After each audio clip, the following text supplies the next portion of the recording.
Discover the heartbeat of Lexington at the Marriott City Center, your premier downtown destination. Let us handle all your meeting needs, whether you're planning a corporate gathering or a special celebration. Our elegant, versatile spaces provide the perfect setting for every moment. Don't forget about our great room bar, a perfect spot to stop in after work or before a game to enjoy handcrafted signature cocktails. You don't need to be a hotel guest. Just relax and unwind, whether you're gearing up for the game or winding down afterward. Lexington Marriott City Center, your ultimate destination to stay, connect, and celebrate. We've got everything you need to make every moment unforgettable.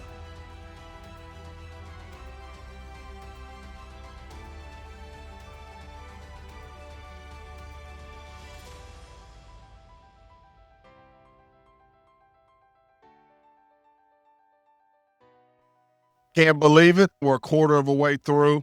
2-1. Former QB1 Morgan Newton. I'm former All-SEC defensive end Jeremy Jarmon. Welcome back to another episode of the LetterWinner podcast.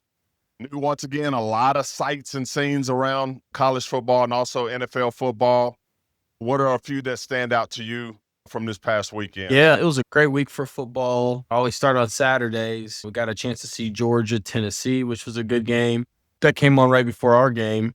So that was a back and forth game. Tennessee's got to be kicking themselves because they had every opportunity to close that one out. Did you get a chance to check that one out at all or see any of the highlights? Yeah, Newt, I had a chance to see that one. I thought it was pretty interesting. I saw the expression on the guy's face that they were showing there in the lower bowl. It was almost like he had a dream or an epiphany. He knew what was getting ready to happen, but he felt powerless. I'm looking at a guy that I think he was trapped in the Matrix, and he had seen that episode. Yeah. He was without expression, and he looked generally concerned about what was getting ready to occur. But what a great finish there. Tennessee obviously coming up short there. Georgia able to pull that out. Interesting game. Yeah, I know Tennessee's really struggled. I've got some coworkers that have some Tennessee's ties. They've, of late, like a lot of teams, have really struggled against Georgia. And that place was rocking. The who's who of Tennessee were there, but in the end, they got it done. In the end, on the road, which is a huge win for them. I'll tell you another one was Texas A&M, Notre Dame. Maybe that was a little bit earlier in the day, but Notre Dame 0-2 to start the year. First time a team 0-2 is in the top 25, and that's something. Yeah, they'll run the table, though. I think the media's got this one right. I think Notre Dame, they'll find a way to bounce back and vindicate the voters, right? Mm-hmm. And everybody wants to see them on TV. They want the Notre Dame brand in the playoffs in the end. So I think they're going to give them every opportunity to be ranked high. So that really shouldn't be a surprise to any of us. Jeremy, the only other one that really caught my eye on Saturday was LSU Florida.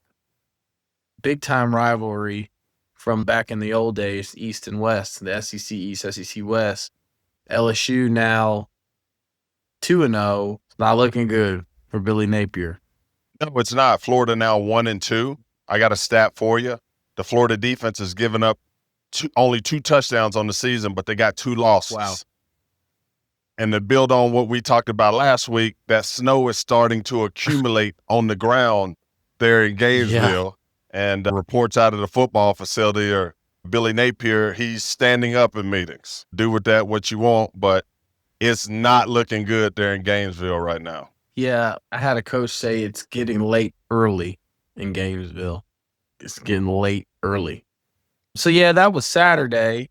0-2. Sunday, Chiefs 0-2. Texans 0-2. It's a little bit different. And the Ravens, we didn't talk about the Ravens, but the Ravens took a loss to the Bills. Next week, they get Ravens and Lions on Monday night. So that's going to be a big one. Yeah, that's a big one. I don't know if you saw Mike Vick get his first collegiate victory as a head coach a couple weeks ago, and now this week he's trying to shut down rumors about that V-Tech opening. There's rumors coming out that V-Tech, they installed him there at Norfolk just to help out the HR department when they were ready to bring him back into Blacksburg. So he needed to check some of those technicalities. Could you see Mike Vick being installed in Blacksburg before the season's out? I mean, we've seen former athletes become coaches. We've seen it in football. We've seen it in basketball, specifically in the NBA or in college basketball. And Vick spent a lot of time both as a quarterback, specifically in the Andy Reid systems up in Philadelphia under a great coaching tree. And then he spent some time in some assistant type roles with the Chiefs under Andy Reid. This isn't Vick's first time coaching, although it might be the first time head coach at the collegiate level. It all comes down to can he put the right staff on the team? Is he going to get the support of the alumni? And I'd say he probably will. The most decorated Virginia Tech player. I don't think it's unheard of at all. I'd like to see it happen. Well, I agree. And if these rumors are true, it sounds like they might be trying to make a move before the season even comes to an end, which would just be absolutely absurd. But if you know you got your guy, you got your guy. Why try to tough through another 8 weeks? And then they have to start battling the snowbirds here pretty soon as well. I don't blame them if they're trying to pull him in from Norfolk, get him there installed in Blacksburg here in the next few weeks. Yeah, it would make sense. Why else would you fire a guy unless you think you had a chance of adding somebody in relatively short order? I'd say it's a good possibility. That'll be an interesting one to watch. Man, how about my guy John Sumrall down there in Louisiana? The Tulane Green Wave, they're off to a 3-0 start, 2 Power 4 wins. They got a bye week, and then they get ready for Ole Miss. Got the Rebels, Lane Kiffin on deck. Pretty cool seeing one of my former teammates and John Sumrall having that level of success there at Tulane. I'm not surprised. The connection that he makes with his players is authentic. He's a high-energy guy, and he's just a football junkie. And his energy, what he passes off to players and also to his coaches, is very infectious. It's very authentic, and I love that guy. He's starting a new moniker down there, RMFW. I don't know what it means. I got a pretty good idea, but I don't think we can say it on this show. Yeah. Yeah, if you're closely tied to the program, you hear a lot of rumors and rumblings about John Sumrall. There's a lot of people that are in high support of John Sumrall and would love to see him back here in Lexington someday. Now, how soon that day is, there's a lot of things that have to fall in place. And I think Kentucky's got to be careful if we really want this guy. The timing's got to be right because he's in a scenario now where his Tulane team has beat Northwestern. They beat Duke. And so they're 3-0. They still have an opportunity to play Ole Miss this weekend. And there's going to be some marquee jobs that come up open in this offseason. Some of it's already happened. So where does a guy like Sumrall land based on his success over the last couple of years? He's going to get some really good opportunities and potentially a really good job. Yeah, I agree. I haven't heard those rumors, Morgan, but I appreciate you for filling us in on those, and I'll look for those in the future. But shout out to John Sumrall down there at Tulane. How about I got Kalen DeBoer down there in Tuscaloosa, man, down there in T-Town. And I was told that he heard our segment about Bama being broken. They went back to the basics, as they like to say, and looks like he decided to shrug that elephant off his back. I'm pretty sure he probably saw the news clip that was circulating around with the super fan down there, Susan Connerly, who declared that she was going to spend her first $70 million of that Powerball winnings to get Kalen up out of town. Mm-hmm. And I'm sure that was a motivating factor because they came out 2 weeks ago, beat Monroe 73-0, and they absolutely dominated Wisconsin 38-14 this past weekend. It looks like the tide, brother, it looks like them waves are crashing and in their favor. I'd say I was hoping that she won that lottery. I think he'd have gladly taken that money and gone back to the West Coast and coached ball the way he wanted to coach it without nearly the amount of visibility. No, in all seriousness, Bama's still Bama. And I got a chance to watch some of the summary of that Wisconsin game. I didn't get a chance to watch it live, but I got a chance to look at some of the scoring drives and play drives. They treated Wisconsin about like one might treat a MAC team. They clearly have found something. Kudos to them. Now you got to do it every week, right? That was one of the magical things about Nick Saban is Nick Saban had a way of getting his teams to perform week after week. And 10 days from now, they get those Georgia Bulldogs.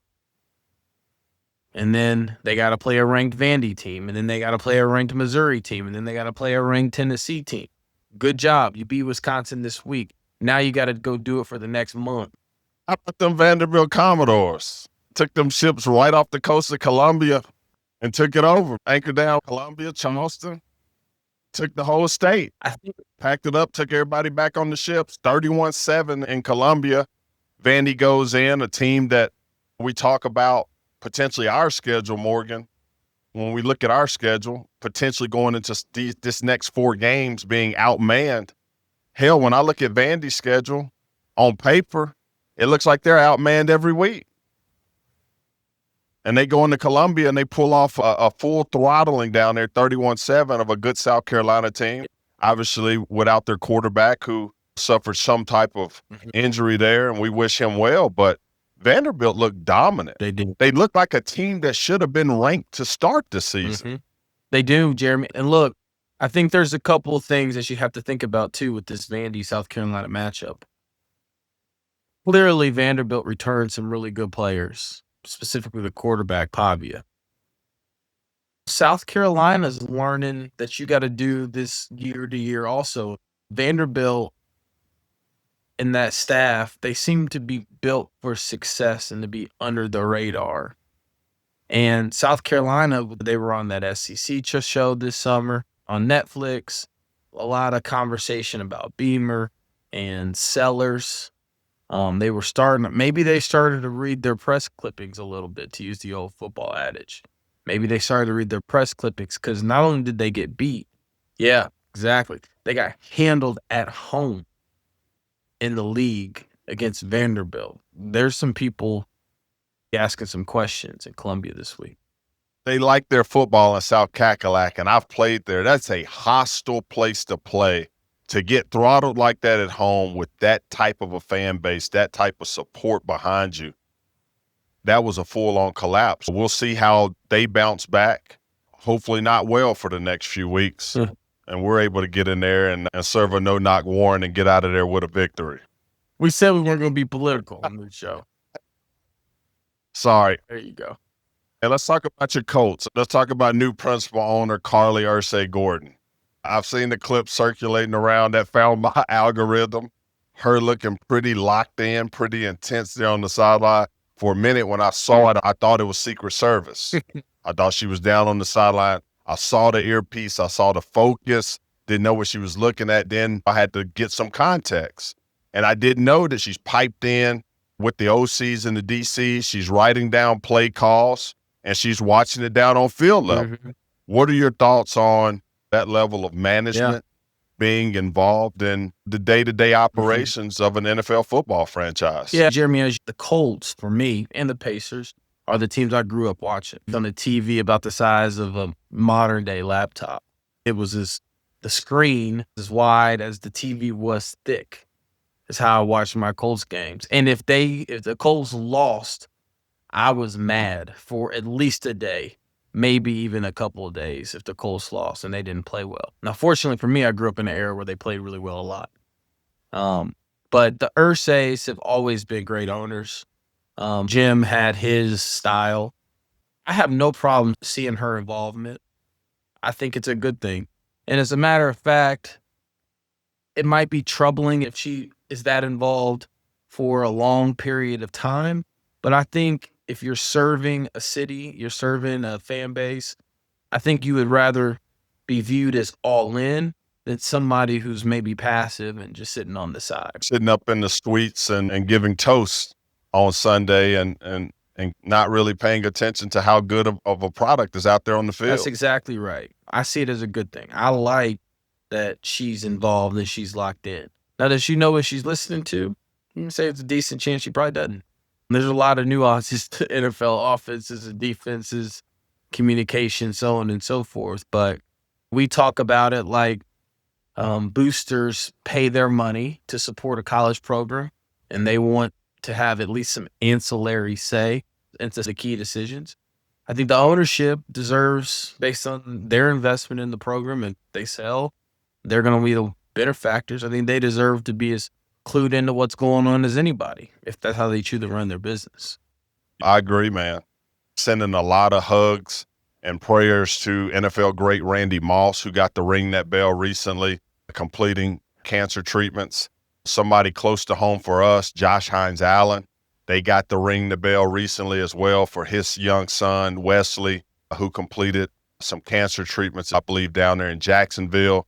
Also, a huge shout out, Josh Hines Allen going into the UK Hall of Fame, Morgan, this past weekend against Eastern Michigan, Karl Anthony Towns and others. Really cool seeing that recent UK Hall of Fame group going in. Any thoughts on that? I think Josh Allen, Karl Anthony Towns are two excellent players in Kentucky history. I'd assume everybody on that team from the Karl Anthony Towns team is going to make their way into Hall of Fame at some point. That was the best team I've personally seen with my own two eyes, especially one to lose in the Final Four.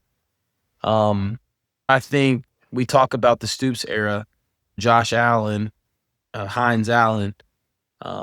He was an important part of some of the highs, the peaks of the Stoops era, and really transformed himself into being a dominant pass rusher, outside linebacker.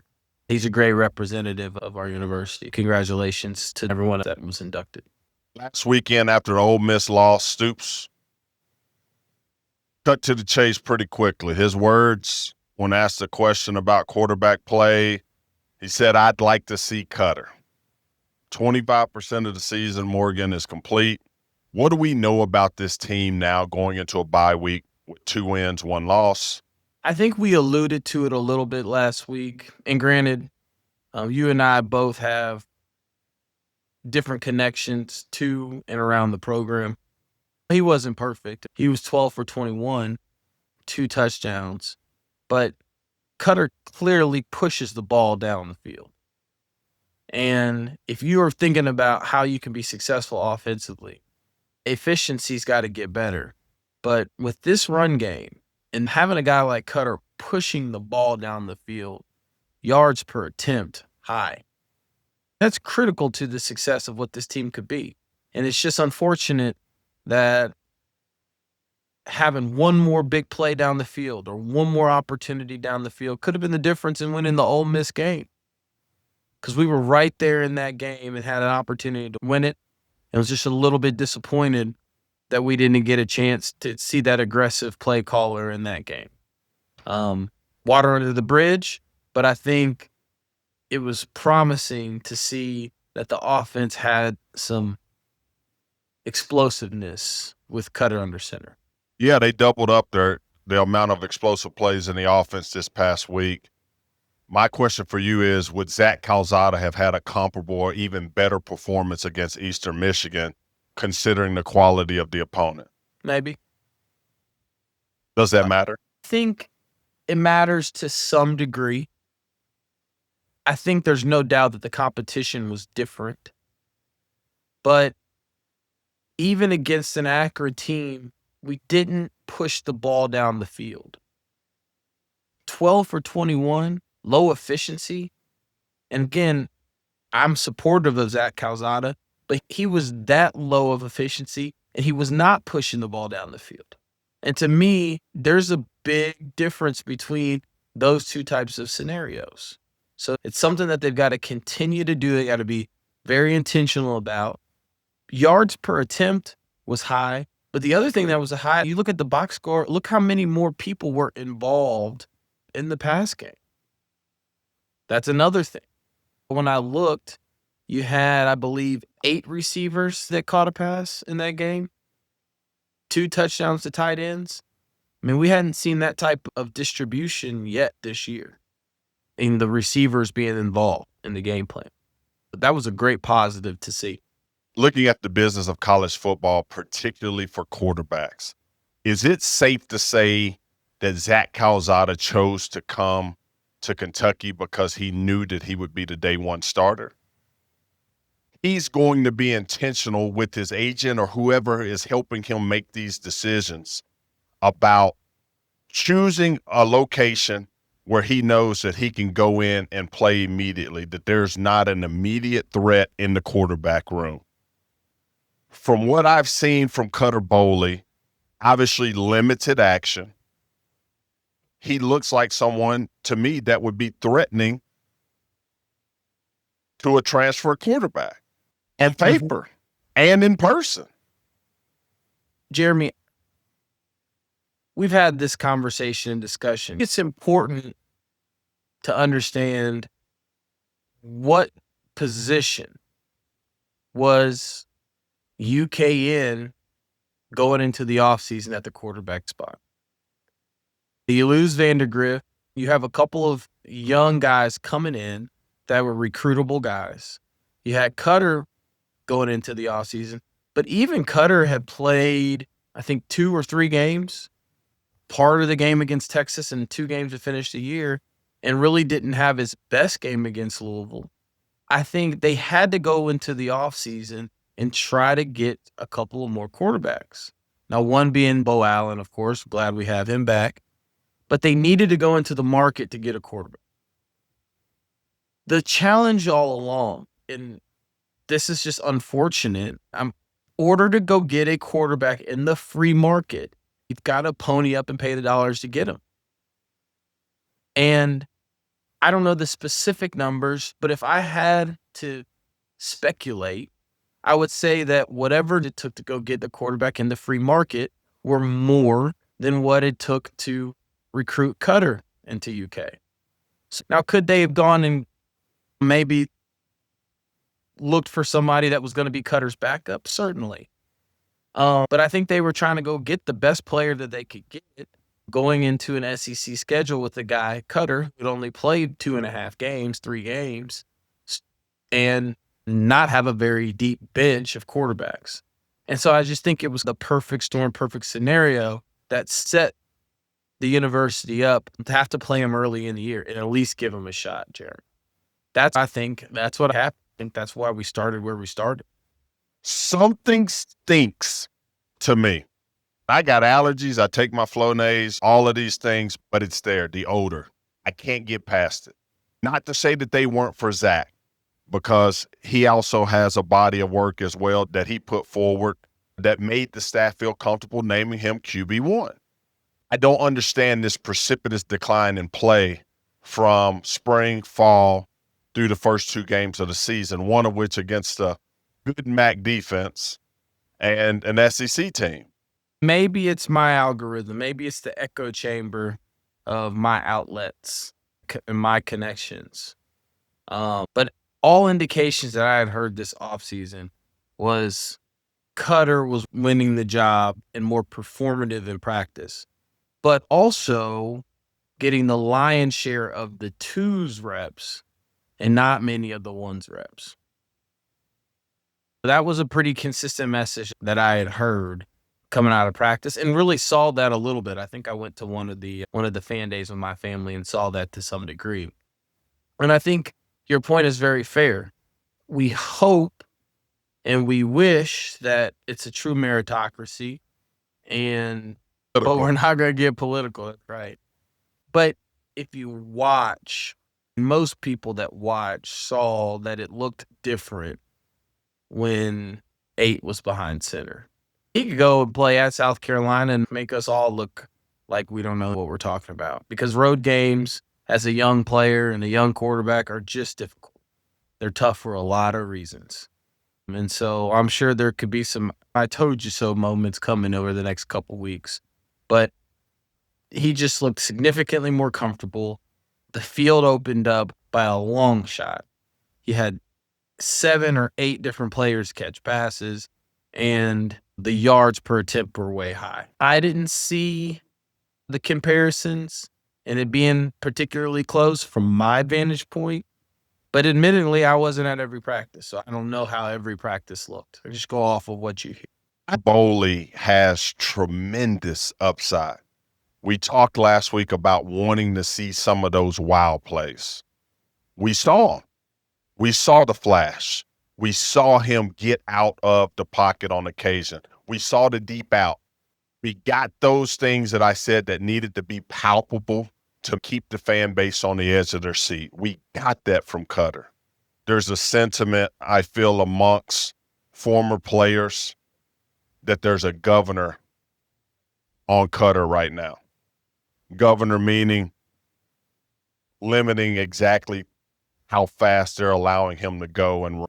I don't get this one. I've thought about it a lot, and again, full disclosure, I have a relationship with Cutter and the family. Hadn't really talked much about the specifics of this because they're in the middle of it, and it's not really important for us to engage on that level. So I really just speak from somebody who's an observer.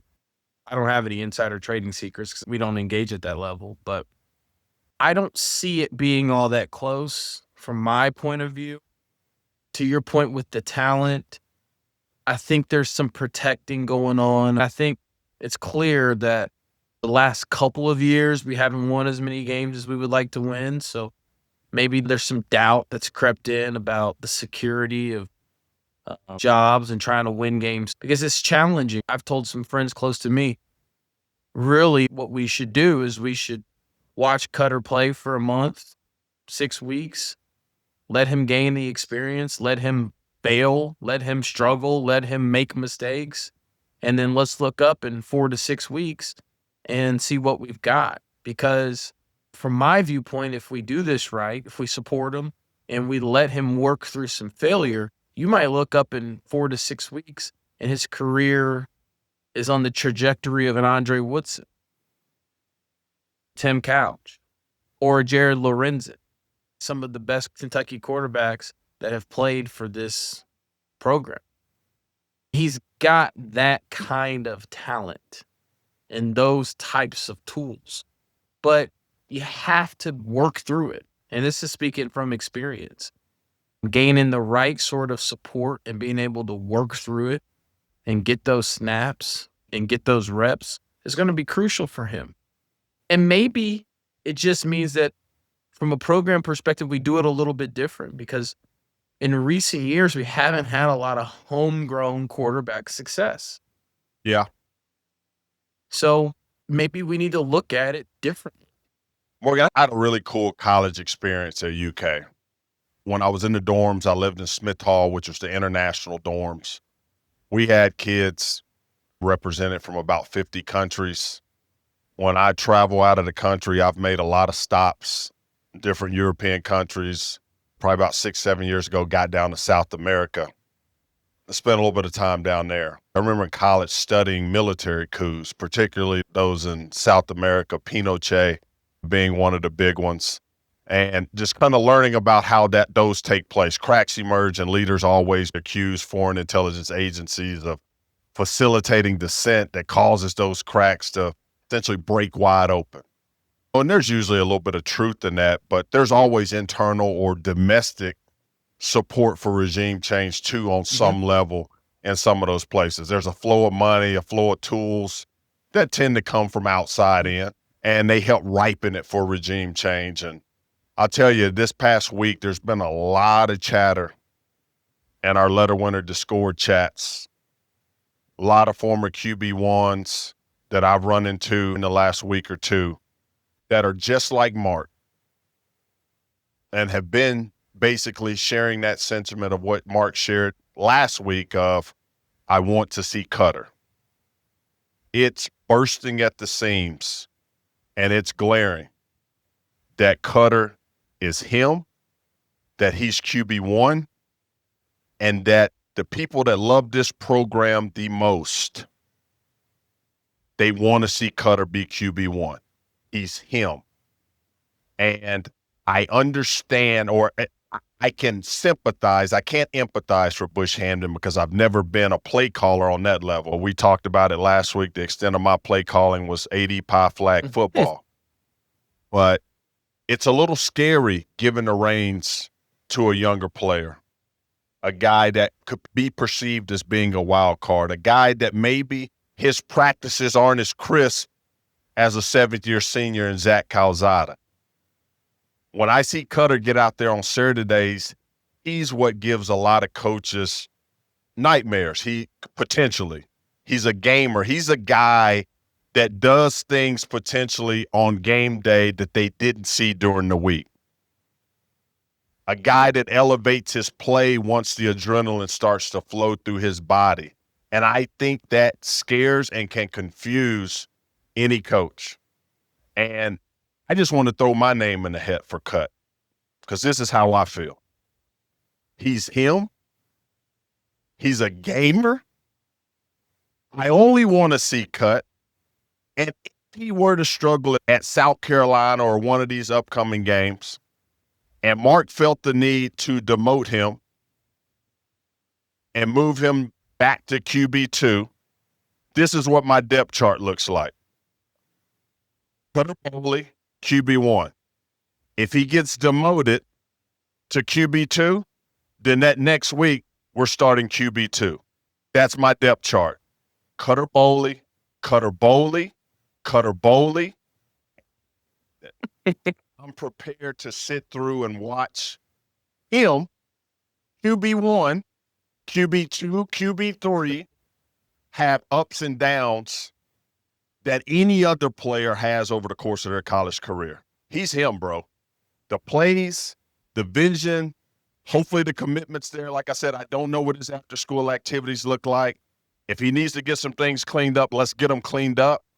But that guy gives us the best chance to win football games and to break the matrix and pull off some upsets for the rest of the season. No one else. Let's stop playing around and let's get everybody on board that is comfortably, and it's time to move forward with him as QB1 now and into the forever future. Everything you said, I agree with. And like we alluded to, this next month is going to be tough. To South Carolina, to Georgia, home against Texas, home against Tennessee. Then you turn around and go back to Auburn. Like, it's big boy football. You're right in the fire. But if we support them, if the fan base support them, if the alumni support them, if the staff supports him, we will be better for it if he gets those reps. I'm just telling you, because it has the tools. What's challenging, Jeremy, is that, again, Stoops and staff want to win games. And they're mandated to win games. And maybe they have viewed the guy with the experience can help him keep the game close. And maybe you win a game that way. I think it just doesn't feel like from the first couple weeks that we saw Calzada is that guy to win it, be able to make the plays that have a chance to win it at the end. It just doesn't feel like he's that guy. And to be fair, I haven't really run into anybody that really thinks he's that guy. Everybody I talk to thinks Cutter should be run out there. But all I can do is speculate as to why Calzada was run out there in the first place. And I think it was economics. And I think it was perceived experience. But I think it's clear after 2 weeks that the program needs to make this shift. Just surprised on the lack of commitment. So some of the sentiments shared in post-game from Mark, Cutter, and Bush Hamden were general consensus that the operation was very clean. Mark thought that the play call balance, that there was parity there. Talked about the first half being almost exactly even run to pass. Cutter made statements talking about it coming easier, about his confidence increasing, about being more decisive. Made a statement about Bush telling him to cut it loose a little bit. Talked about feeling good about the game plan, good operations, increasing trust with his route runners. He mentioned talking through the game plan with Bush Hamden. He was very complimentary about the offensive line play. Offensive line only giving up a sack a game. Nobody's really been laying on our quarterbacks this year. Kudos to the Beasts of No Nation. They deserve that moniker. Those guys are working hard. What are your thoughts about the operational aspect and the execution of the game plan this past weekend? Yeah, the operation was significantly better. 46 rushes, 5 yards a carry. McGowan over 100 yards. Patterson 80 yards. It was good to see the emergence of Patterson. I think you will see more Patterson as the year goes on. I think he deserves to see more reps.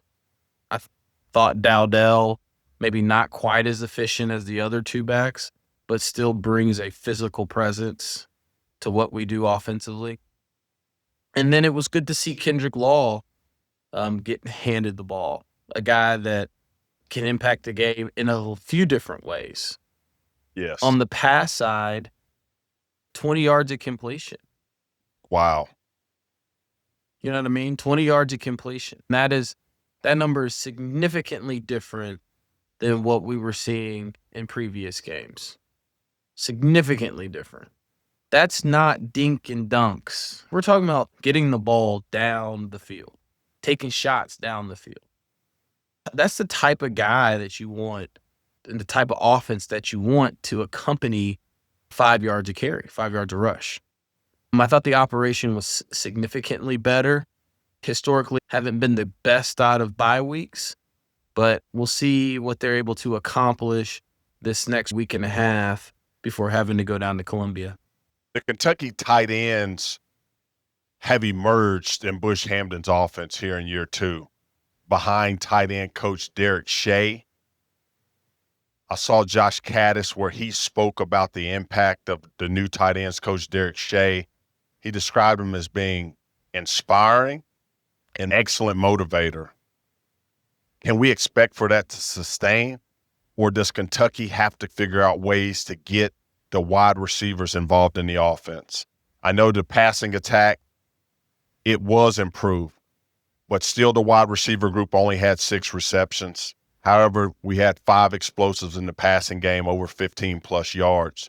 Where is the balance of distributing the ball in the air more efficiently or more effectively moving forward, with the expectation that teams are really going to start to key in on our tight ends? Yeah, I think keying in on them is certainly one way to look at it. I would look at it a little more half full, Jeremy. I would say that if you've got 2 tight ends that can be effective and impactful in the pass game, Bush has to be licking his chops on what that could mean and the types of challenges he could really pose to defenses going forward. If you're in a scenario where you have to put 4 receivers on the field to get in spread sets, then it changes how the defense brings personnel on the field on their side to defend you. If you can bring 2 tight ends in formations and give the perception of bringing heavy bodies on the defensive side, it could potentially help you create mismatches with some of these outside linebackers and some of these strong safeties. Being able to be in 12 personnel, or we have 1 back, 2 tight ends, no back, 2 tight ends, it can create some advantages for this offense that really pairs well with the strong running game. I think it's exciting. I think it's exciting that you have 2 tight ends that can catch balls out of the backfield, catch footballs out of the backfield. And I think it's going to pose some threats to some of these teams that we play, where they're going to have to make some decisions on how they match our personnel. And I appreciate you breaking that down. That definitely makes me feel better. We mentioned Eric Wolford's offensive line only allowing 1 sack per game this year compared to 3 last year. The rushing yards were up to 215 this year, Morgan. We were at about 146 last year.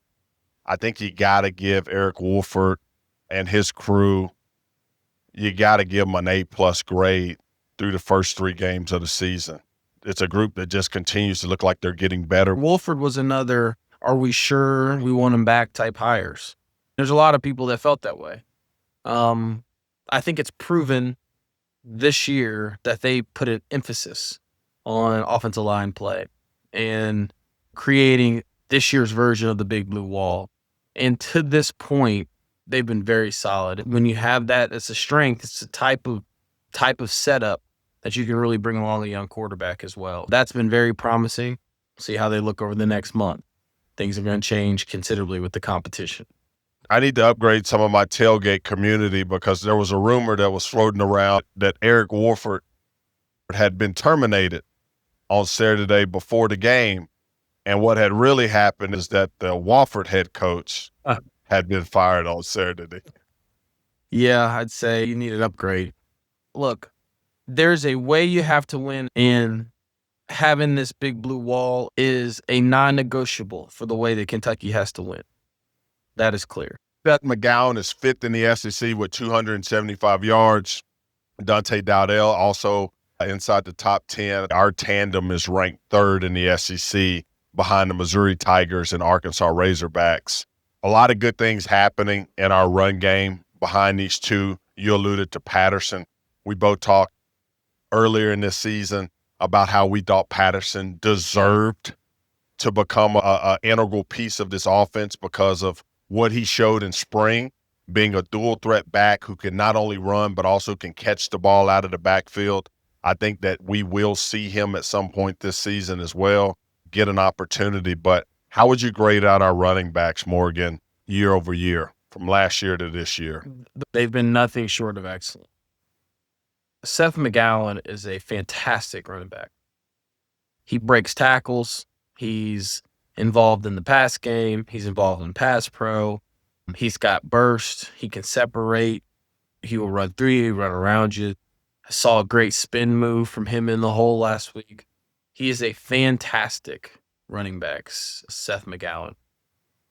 Jason Patterson, just to speak on him, he is a stellar back that really came on against Eastern Michigan, and we're going to need him. I think Dowdell is the bell cow of this kind of run game. He's the bruiser.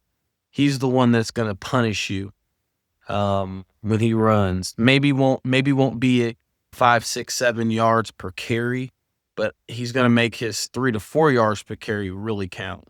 And it's going to be a crucial part of who we are offensively. So I think the running backs have been excellent, and they all bring us something a little bit different that we've seen over 3 weeks. When I look at the depth chart, Morgan, I see some young wide receivers' names on the depth chart.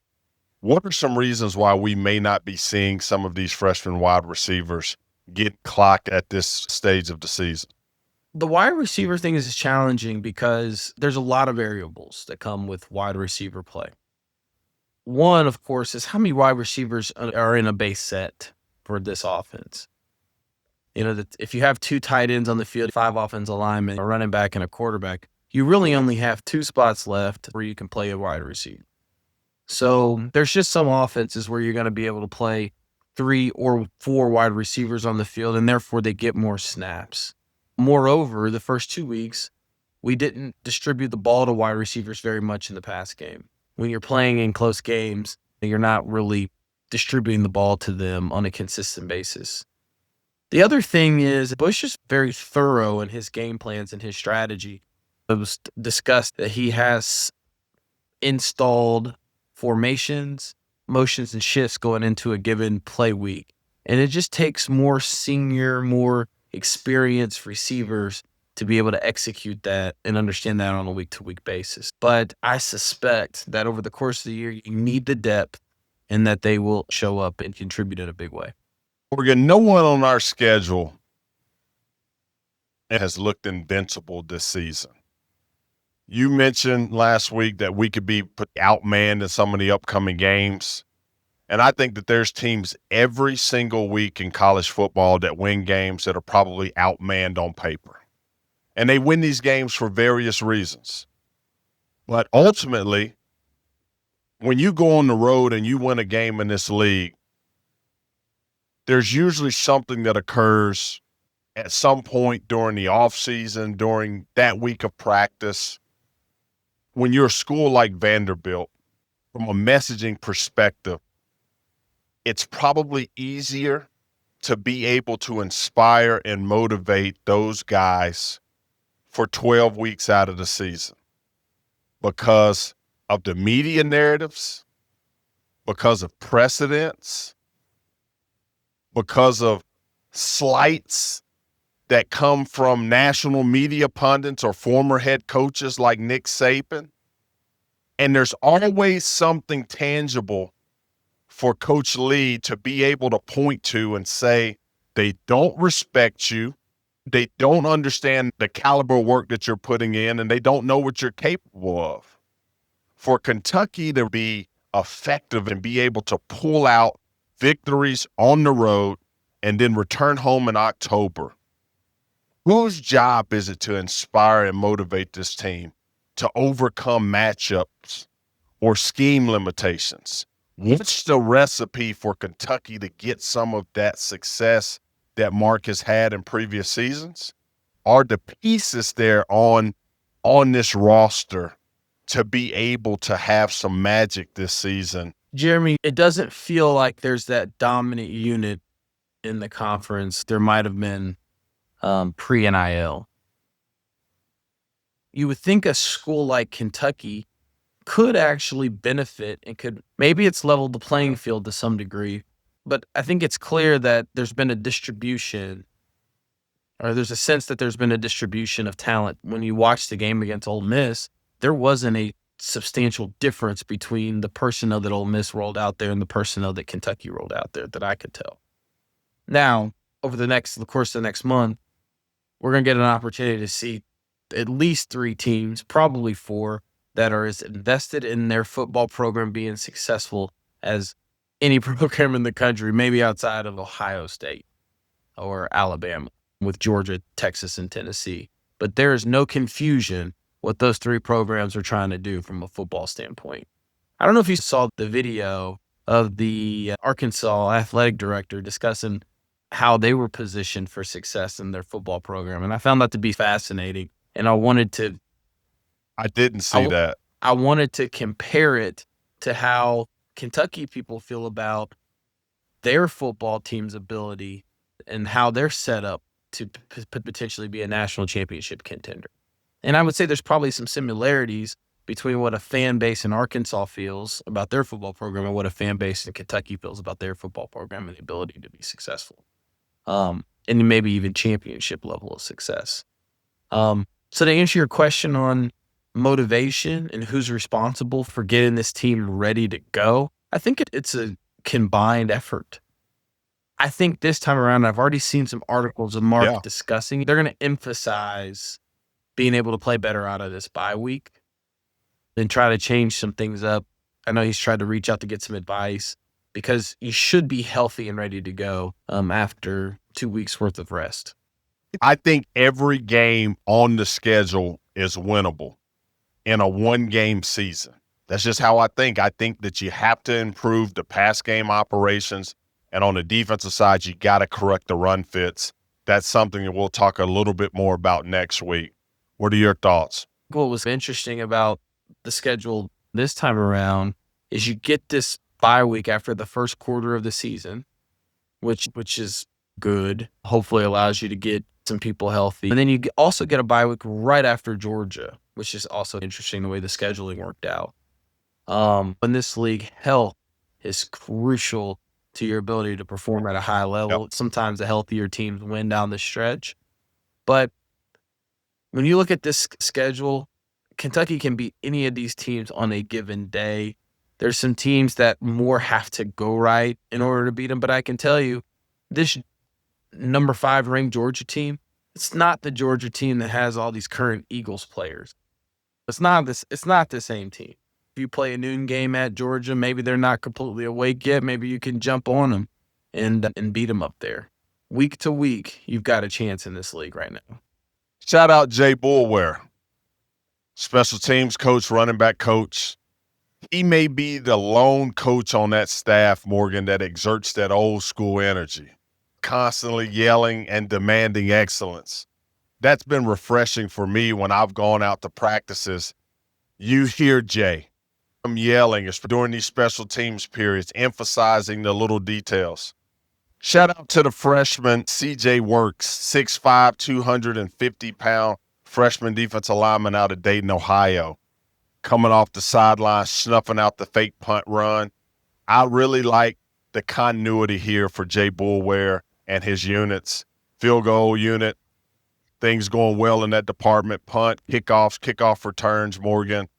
And not to mention the guy doubles up and he's your running back coach. He is as underappreciated of an asset in that building. He's a guy that's not talked about a lot by our fan base, but his impact has been noticeable with the improvements of our special teams units and the running back room since he joined the program after doing a stint with the Steelers. Yeah. Boulware is a old school coach. He's a guy that's been around a long time. He's been in NFL. He's been in college. And this is a guy that's coached tight ends for some time. He's coached special teams since the early 2000s and maybe even before. It shows. And that's a critical component to what Stoops needs to do with this staff, and needs to be a great game manager, and it starts with special teams play. So it's clear that he's got someone that he trusts to run that unit, and he's doing a great job. Kudos to Coach Boulware. Yeah, he's an intense guy that loves and respects his players. I love that he was in a position to be able to bring Seth McGowan in, and his commitment is just noticeable. The way that he continues to improve and embrace the coaching from Boulware. Let's talk about our guy Brad White and this defense.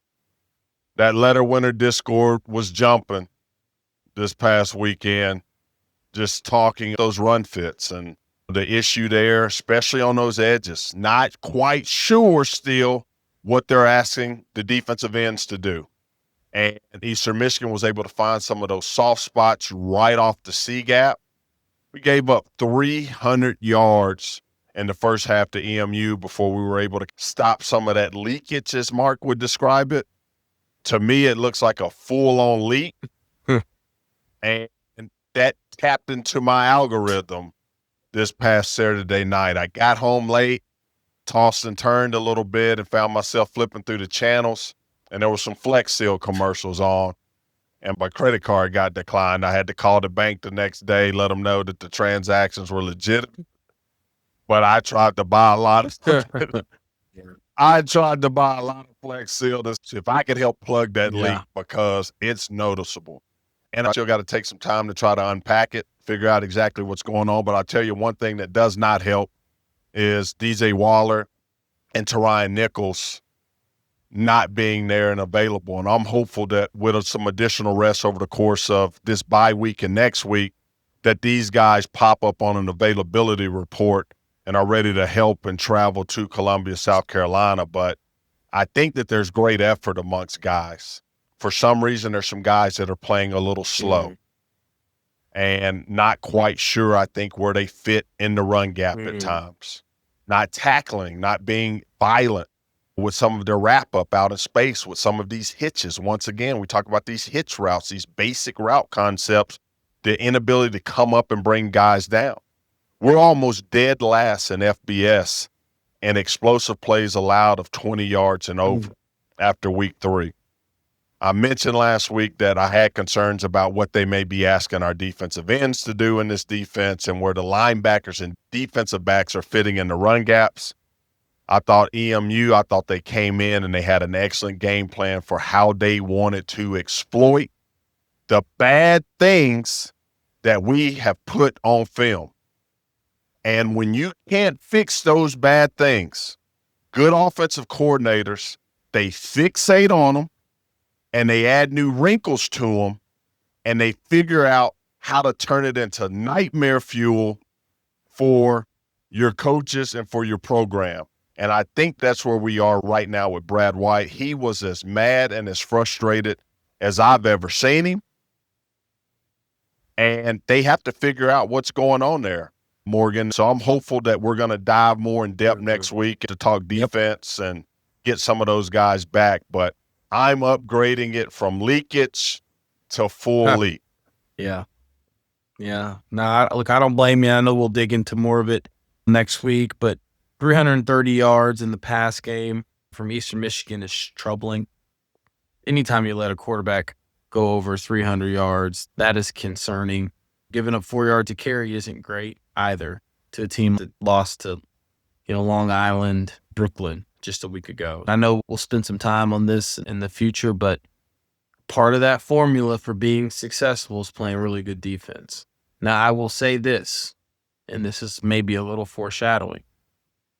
We tend to turn it up a notch in certain scenarios, maybe like going to South Carolina. I think we owe them a lick. So I suspect that Brad White and company are going to be ready to go for that. Have you followed any of the Jameis Winston news over the last few weeks of the season? I know there's some people that were hoping he would get traded to the Bengals and maybe be Joe Burrow's backup, but Jameis is just pure comedy. I don't know Jameis. Never got a chance to meet Jameis, but of course, my offensive coordinator, quarterback Coach Sanders, coached him at Florida State, so I've heard some stories. The Jameis Winston infamous crab leg situation, it kind of reminds me a little bit when I was a young player. Some of my local establishments, I was always known for a good Irish goodbye. Sometimes I'd forget, I'd walk out on the check, walk out on the tab. But the places, the people there, the waiters, they knew me. And they knew that I'd come back the next day, I'd settle up that tab. Now, I'm not snitching, Morgan, but I just feel the need to clear the air for Jameis Winston. He didn't steal them crab legs. He didn't steal them. Yeah. You can't steal something when there's a handshake agreement in place that says that when Jameis comes in, he can get the crab legs and walk out with them because he's got a relationship with Mike, the seafood manager. Now, the problem comes when Mike, the seafood manager, gets terminated. Maybe the grocery store gets bought by a PE group and they tighten up the operations a little bit. And Jameis comes in and he gets his daily bread or his daily crustaceans and he walks out like he usually does without paying. But the new seafood manager don't care that he's Jameis Winston, don't care about that previous relationship that he had with Mike. All they care about is that the new PE group, they're coming in, they're crunching these numbers, and they knew that Mike and Jameis, they was running that tab up and that them numbers, that they were off. And for some reason, they decided to get the laws involved, but I'm not snitching because Jameis Winston, he did something that a lot of guys would not have the ability to do. He fell on that sword because he knew that if he came out and he exposed the nature of the relationship with the grocery store, that could jeopardize everything that they had worked for there at Florida State. So shout out to Jameis Winston, a great teammate, a future comedian, and a guy who is certain that he's worthy and that he's capable of another opportunity to be QB1. And I hope he gets that in Cincinnati. I will get season tickets and I will be in Cincinnati, Orange, every week to support Jameis Winston as QB1 in Cincinnati. Yeah, I agree. I love Jameis. Jameis is an ugly situation to the coaching staff in a town of that size and just figured it out on the back end. I mean, I've got to feel like it was just a big misunderstanding. I'm not advocating for theft, okay? But I've got to feel like this could have been handled different. That's all I can say about that. You're right. Because the moment you get the laws involved, now the situation, it's just been escalated. So I remember, this is 10, 11 years ago, and I remember the first thought that popped into my mind is whether they were snow or king legs. Because that's the difference between a misdemeanor and a felony. Because them king crab legs, them packs are hundreds of dollars.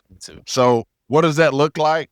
Look, we can't give you the free ones no more, but we'll text you when we're getting ready to mark them down right before they spoil. Yeah, or if you get those little scraps. If you ever go in and get crab legs, you get those little scraps. They'll sometimes throw those in free of charge. Now, those a little bit tougher to eat, but I don't blame Jameis for having himself a little crab in college. Sounds good if I don't say so myself. Oh, sharks and eels were the primary predators for crab legs, but apparently Jameis and that old store manager, they were going through them pretty good too, Morgan. Yeah, it's just clearly. So I'm going to finish on this note. When you're a young player, and I can only sympathize with quarterbacks. I can't empathize because I've never been in that situation, taking snaps under center, but also being asked to do all the things that you guys do off the field as well.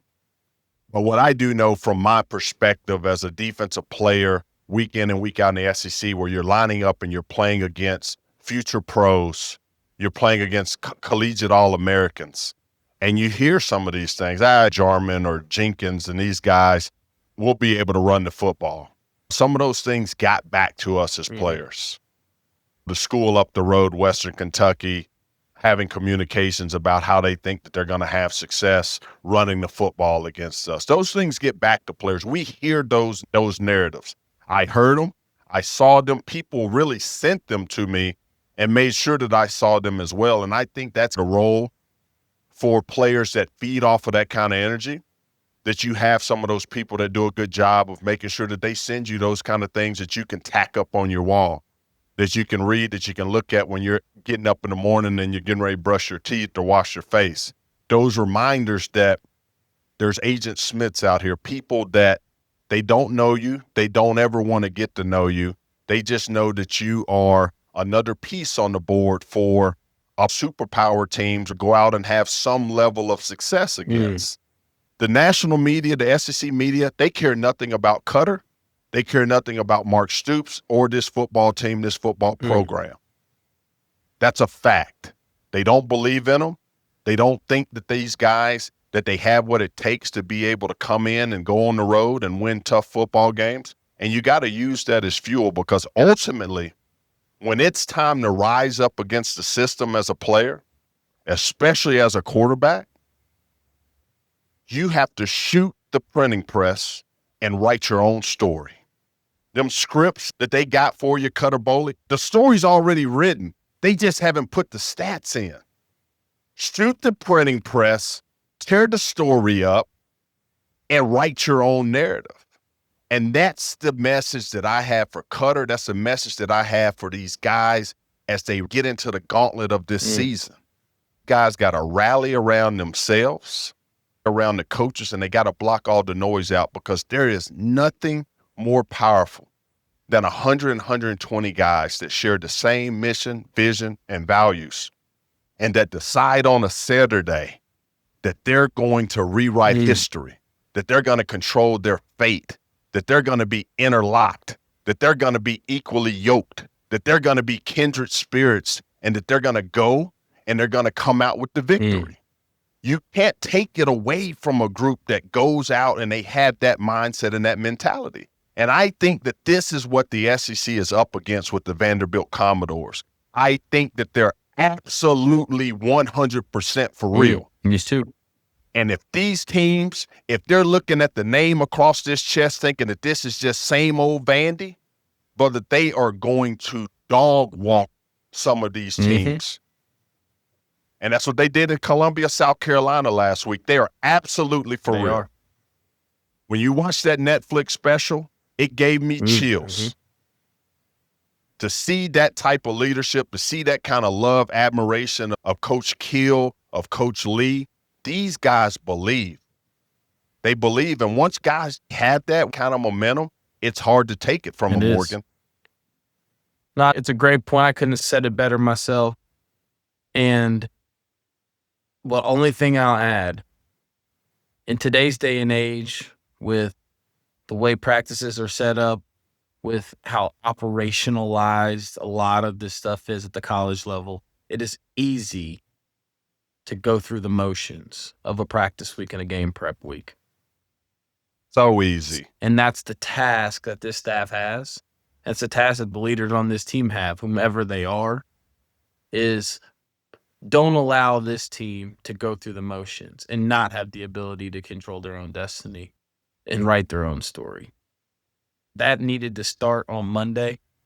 As soon as they got back into the building after the last win, is you cannot find yourself going through the motions. You've got to look for an edge every day in practice. Shout out to Tom Leach.